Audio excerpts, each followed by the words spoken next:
тамошобинони азиз, ассалому алайкум. маҳфили навбатии беҳтар аз дӯсти телевизиони Баҳористонро оғоз мекунем. имрӯз мо дар литсеи хонандагони болаёқати шаҳри Кӯлоб қарор дорем ва ҳамроҳи бачаҳои китобхони Китобдӯст як афсонаи бисёр машҳури мардумӣ Эриҷи Девафкан ё Эриҷи Тилисмишканро мавриди муҳокима қарор медиҳем.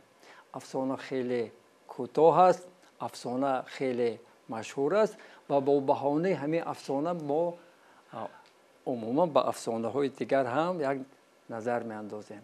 хуб, афсонаи Эриҷи Девафкан чӣ хел сар мешавад? Барои мо Сумайя нақл мекунад. марҳамат Сумайя. буд набуд дар як замоне Сафар номи як марди ҳунарманде зиндагӣ мекард. ӯ барои девору сутуну қасру қалъаҳо санг метарошид. як вақт ба сарзамини онҳо девҳо ҳуҷум мекунанду сангтарош низ барои ҷанг бо ҳамватанонаш мераваду мутаассифона ба асири девҳо меафтад. писари сангтарош Эраҷ ки яксола буд бепадар калон мешавад. ӯ писари доно бо ақл ва зирак аст. давоми афсонаро барои мо Ҳумайнӣ мегӯяд. марҳамат Ҳумайнӣ.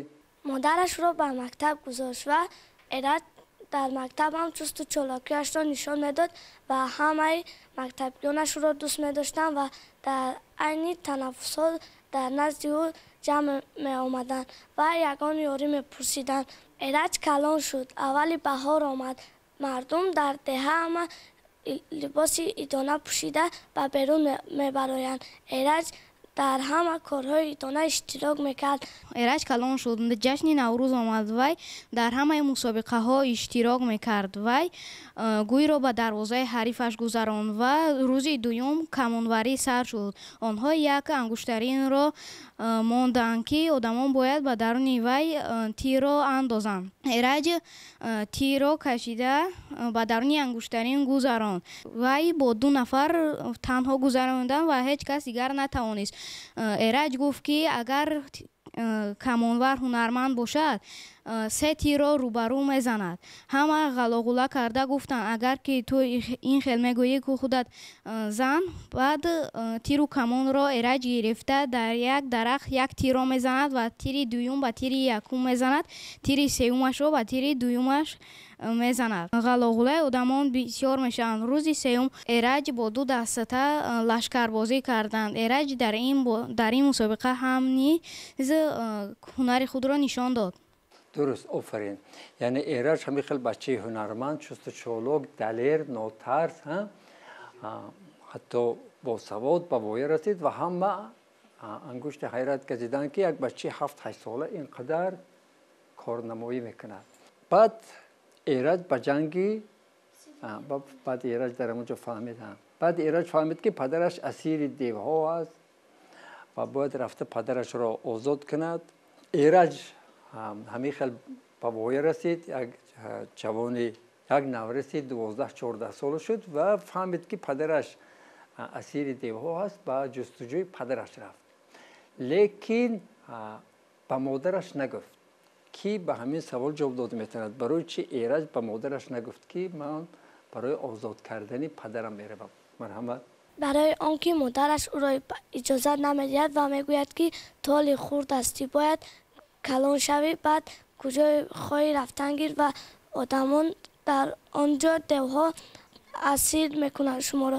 барои он ки модараш иҷозат намедиҳад. агар мегуфт модараш иҷозат намедод, лекин охир модарро напурсида рафтанашам хуб нест ку. ба модараш нагуфт. нагуфт ва гуфт ки ба шикор меравам ва баромада рафт. ҳамин кори Эраҷ чӣ маъно дорад? ҳамин масъалае ки Эраҷ ба модараш нагуфт ҳамин буд ки ҳамин масъала агар ба модараш мегуфт ин хатарнок буд. баъд дар роҳ воқеан ягон нафарро вомехт. вақте ки Эраҷ ба сафар мебарояд, дар роҳ нишастааст, ба фикраш фурӯ меравад ки ман ягон пир, ягон устоде надорам, чӣ хел кунам, чӣ хел ба назди девор равам. ногаҳон ба чашмаш ба як пирамард мебарояд ки пирамард нишаста китоб хонда истодааст. ба назди ӯ меравад, пирамард мегӯяд нишин ва баъд ба ӯ мегӯяд ки ту куҷо меравӣ, чӣ кора ҳастӣ, бояд ба куҷо равӣ. мегӯяд ки ман як сайёҳ ҳастам. пирамард мегӯяд не, ба ман росташро гӯй. ва Эраҷ ба ӯ ҳамаашро нақл мекунад. баъд پیرمرد با او یک شمشیر میدهد که اگر با آهن زنی آهن را میبرد، اما با دست دشمن افتاد حتی بادرینگ را نمیبرد و پیرمرد با او استاد میشود و یک دفترچه میدهد که میگوید هر وقتی که به خطر رفتی همین دفتر را کشو، حل مشکلت میشود. در همین افسانه با پیرمرد واخوردن ایرج چه معنا دارد؟ در این افسانه با پیر واخوردن ایرج چنین معنا دارد که پیرها یعنی تجربه دار هستند و با ایرج در مشکل ایرج رو آسان میکند و آنها روزگار دیده هستند. از همین حساب ایرج با پیر وا میخورد. درست است. باز کی علاوه میکند؟ پیرمرد بسیار مردی کارآزموده و پرتجربه است. در این اثر یاری اولین خود را همین پیرمرد میرساند که و میتواند که به جنگ دیوان خالی براید. جوانان باید از پیران یاری پرسند و اگر این هم نشود میتوانند که اقلا دعا گیرند. یعنی در همین افسانه با پیرمرد درست است. در همین افسانه با پیرمرد واخوردن اشاره است به خواننده که این خواننده این افسانه دانستمون که اگر جوان باشید دانستمون در خاطر که به پیر مرو. اگر چه ایرجی دیوافکن تلیسمشکن باشی هم به پیر نرو. باز کی گفته میتوند همین برای چی مردم در زمان پیش افسانه میگفتن؟ همین افسانه گفتن برای چی در کار بود؟ مرحمت. افسانه گفتن برای آن در کار بود که مردمانی پیش آرزوهای داشتن که برآورده نشده بود، مثل قالینی پران، اسبی پران، آینه نیلگون، تلفن ها. در حال زیر افسانه ها کم شده است از حسابی که ما همه آرزوهای ما برآورده شده اند. درست است که افسانه این ifade آرزو هست. مردم میشیشت مثلا از یکون طرف دشمن حمله میکرد زورش نمیرسید مغلوب میشدن بعد افسانه میگفتن. همین برای عملی شدن مثلا آرزوهای مردم عملی نمیشد. یکون کس میخواست که با آسمان پرواز کند بعد میدید که نمیشد پرواز کردن دشوار است زورش نمیرسد بعد چیکار میکرد؟ افسانه میگفت. یا اینکه دشمن هجوم کرده است دشمن بسیار پرقوت است زوری همین ما نمیرسد پس چیکار کردنشون در کار؟ افسانه میگفتن که یک نفر پهلوان برآمد و دیگرها عموما چه به میدان نزدیک نمودن یک نفر همه دشمن را نیست و نابود کرد و غیره و کسانی. افسانه اساساً آرزو هست. افسانه هست فقط برای خوشحالی گفته می شود. افسانه هست آرزو هست. افسانه های هست پندآمیزن تاکید هستند. افسانه های ماتمی هستند. افسانه خیلی زیاد است لیکن همین افسانه ایرج تلیسمشکن افسانه آرزو هست. همین شمشیری که پیرمرد به دستی ایرج داد امروز شمشیری که آهن رو برد دونیم می شود لیکن به دست دشمن افتاد حتی بادرینگ رو بریدن نمیتوند. همین شمشیر امروز هست. بله هست، اما این تیر و تفنگ‌های آزیرا به مثل شمشیر جانستون میباشند. یعنی راکت ها مثلا تیر توپی که امروز است واقعا بعضی یراق‌ها هست که خودی یک طرف استفاده برده میتواند لیکن به دست دشمن افتاد استفاده برده نمیتواند. برای اون که دشمن استفاده برد باید کد را همین رمز را باید داند وگرنه اگر رمز را نداری یک یراق عجایب بزرگترین جهان در دست تو با هم باشد هیچ فایده نیست از انا همین بسیار آرزوها جامعه عمل پوشیدن. باز چی آرزوهایی بود که در افسانه های مردمی ما جامعه عمل پوشید؟ من آینه جهنم هم یک آینه که آدم میبیند رویش را تماشا میکنه مویش را شانه میزند. خوب و در یک افسانه میخواست که در همونجا در همین آینه کجایی را خواهید تماشا میکنه. امروز همین خیلی هست. آینه جهاننما حاضر آینه نیلگون است تلویزیون در خانه شما هستن؟ بله. کجایی رو خواهید تماشا میکنید؟ بله. چند شبکه رو تماشا کرده میتونید؟ 100 و چند 200 و چند. دیدید کدام کشور رو خواهید تماشا میکنید؟ همین خیلی چی بود؟ گلیم پران چی است؟ گلیمی هست که ما میتوانیم با او پرواز کنیم. امروز هست همین خیلی گلیم؟ تیاره. چرخبال هم در افسانه های ما هست. در یگان افسانه مردمی ما چرخبال هست. дар замони пеш аспи парон гуфта ҳамто чархбол тайёраи имрӯзаро орзу мекарданд. در یک افسانه آرزوی مردم است که به فضا پرواز کنند. در کدام افسانه؟ афсонаи чӯбаки сандалвор. باز چه خیلی آرزوهای مردم رو به خاطر آورده میتونید که در افسانه تصویر شده است. مثلا در قصه فرهاد و شیرین، فرهاد از یک طرف کوه به قصر شیرین یک چاه آب میکند و این هم در آرزوهای هستند که در پیش آدمان آرزو میکردند. چاه میکند یا یکون چیز دیگر؟ چاه آب. و سینی کوه رو شکافیده میگذارند. این چی میگویند؟ نقب میگویند. بله. آدم‌ها وقتی که در زمان‌های قدیم از بالای کوه‌ها می‌گذشتن مشکل بود. آنها آرزو داشتند که به تگ کوه گذشته راه به خود کنند.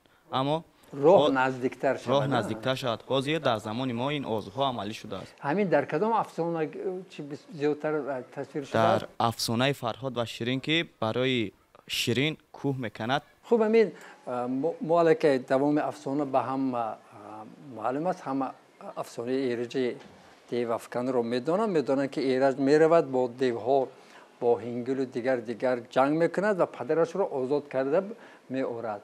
همین افسانه در زمان قدیم کتاب نبود، تلویزیون نبود، پلنشت نبود، تلفن نبود و غیره و هاکذا خیلی شرایط های امکانات ها نبود. برای همین مردم شیشته افسانه میگفتن یا قصه ها گوش میکردن، گروغلی میخواندن، شاهنامه خوانی میکردن، داستان ها میخواندن به یک دیگر و افسانه گویی هم رسم بود.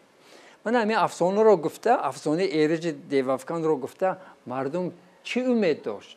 این حکایه ها مردم رو به ننگ می آوردن و میخواستن که به مثل ایرج قهرمان باشد که با لشکر دیوها بجنگد و غالب شوند.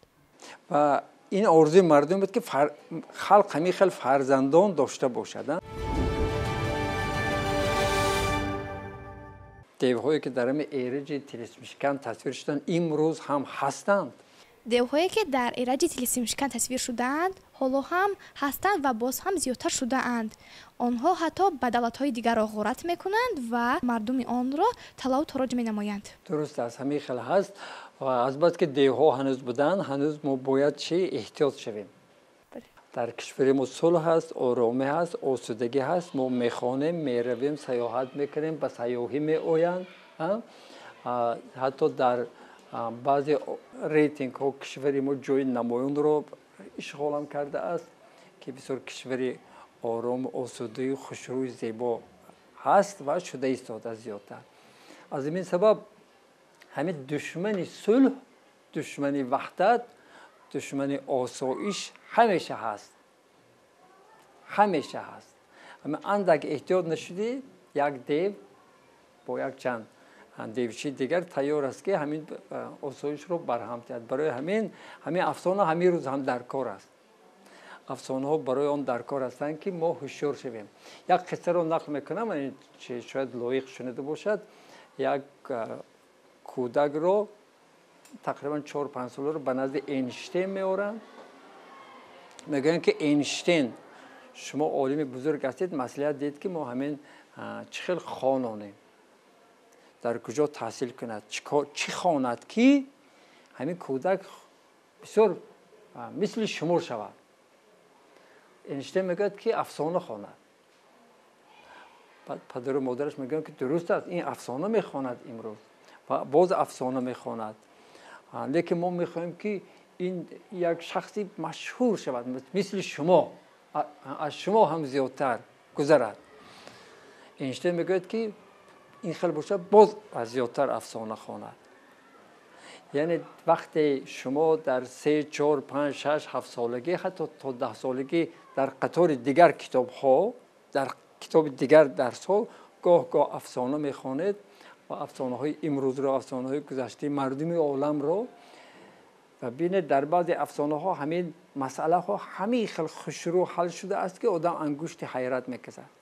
مثلا یکون لطیفه میشنوید در آخرش میخندید از جوابش. همین حل مسئله در افسانه بسیار عجیب است، خاطر ماند. برای همین این افسانه ها، افسانه ایرج دیوافکن هنوز اهمیتش رو گم نکردند. دیو هنوز هست، دیوها هنوز هستند. من میخواهم که با بهانه همین افسانه یک 3-4 نفر افسانه گن که آغاز میکنند. یک مردی درویش بود و یک زن داشت. اونها خیلی کمبغل بودن و هر روز به ماهیگیری میرفت و روزش را با فرزندانش میگذراند. یک روز به ماهیگیری رفت که در طورش یک ماهی زرین افتاد و ماهی زرین گفت که من رو به خانه نبر، چه خواهشی داری من به تو اجرا میکنم. تشکر. باز که بای ظالم و کلی زیرک. یک زن بود و 3 پسر داشت و آنها خیلی کمبغل بودن. پدرشان مرده بود. مادرشان میگوید که من دیگر کار کردن نمیتوانم، شما رفته از یگان جا یگان کار کرده برای خودتان نان یافته توانید. پسری کلانی میگوید که من رفته پول جمع میکنم و میارم. وای میرود به دروازه یک کس میبیند و به اونجا میدراید و یک مردی کل بود و یک شرط میکند که اگر تو خواهشای مرا رد کنی من گوش و بینی تو رو میبرم. تشکر. آفرین. 7 برادران. یک زنی بود. وای 7 پسر داشت اما هیچ دختر نداشت. بعد یک روز زن حامله دار شد. پسران به او گفتند مادر جان این دفعه اگر دختر باشد ما با همراهی شما زندگی میکنیم، اما اگر دختر نباشد ما برای خودمون دیگر خانه میگیریم. بعد مادر میلش میگوید و دختر تولد میکند. اما دشمنی همان زن آمده به کودکان میگوید که مادرتان پسر تولد کرد. آنها میروند و به جنگل میروند، در آنجا یک خانه میگیرند. درست است. آفرین. این کدام افسانه است؟ 7 برادران. بله. خب. شهر بگونه بود نبود. یک شهر بود، در آنجا یک چکله آب نبود. همه در آنجا به آب بودند. در آنجا یک برگم نبود. یک مرد یک روز دعا میکند ای خدا چرا در این شهر ما یک چکله آب نیست؟ خوب ما 4 یا 3-4 افسانه شنیدیم. همین طرز گفتن افسانه به شما معقول شد؟ معقول شد؟ خوب من ما از چی دیگران خواهش میکنم یک افسانه گم. نام افسانه مورچه های زحمتکش. بود نبود در یک زمان 2 مورچه که میزیستند. آنها در زمستان خیلی عذاب کشیدند و سال دیگر آنها خواستند که برای زمستان یعنی زیادتر ذخیره کنند و وی به دوستش میگوید بیا با هم دیگر یک جای رفته ذخیره زمستانمان را میکوبیم. خب من برای آن از شما افسانه گفتن خواهش کردم که در بسیار کشورهای عالم، در کشورهای پیشرفته عالم حاضر مکتب‌های مخصوص گشاده شده است. در همون مکتب‌ها بیبی و بابا پدر و مادران رفته چه خیلی افسانه گفتن را یاد میگیرند که به کودکان به نبیره‌هایشان آمده افسانه گویند بیگاه. برای اینکه افسانه گفتن خیلی دشوار است. من از 4-5 نفر افسانه گفتن خود شما من تماشابینان بها دهند که اگر این 5 نفری که افسانه گفتن همینو با کودکان افسانه گویند کودکان گوش میکرده باشند. افسانه گفتن خیلی دشوار است. در وقت افسانه گفتن خیلی عذاب میکشم، مشق میکنم. مثلا یک افسانه خودم رو برای شما آغازش رو نقل میکنم، شما گوش کنید. شاید که من هم گفته نتوانم لیکن شما بها دهید. بود نبود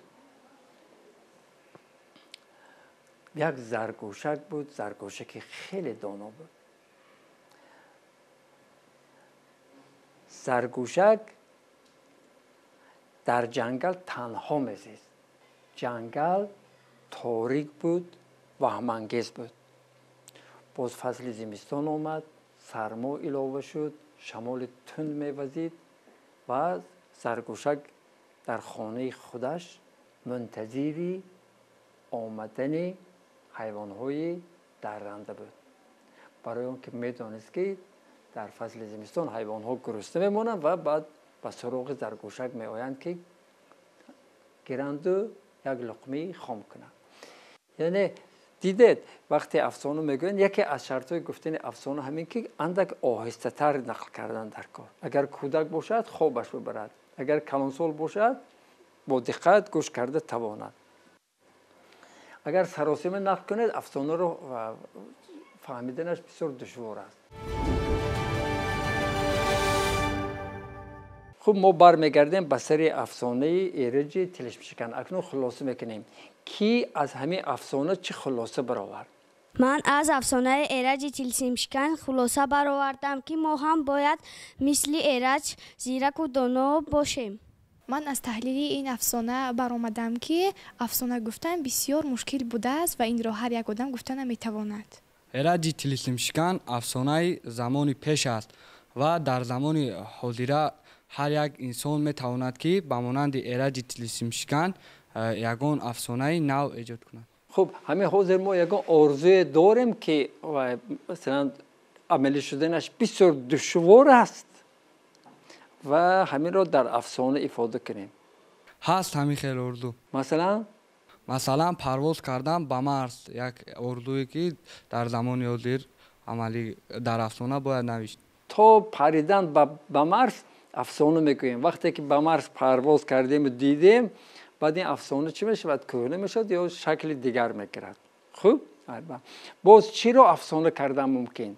امروز هم برای افسانه گفتم موضوع خیلی زیاد است. مثلا ما آرزو داریم که با پرندگان یا با حیوانات صحبت کنیم، حتی با سنگ مثلا، حتی آدم میخواد که همین با درخت یک صحبت کنه. برای مثال هم درست است. باز و امروز میتوانیم صحبت کردن. نه این در آرزوی ما است. درست است. همین هم میتواند که یک موضوع صحبت باشه، موضوع افسانه باشه.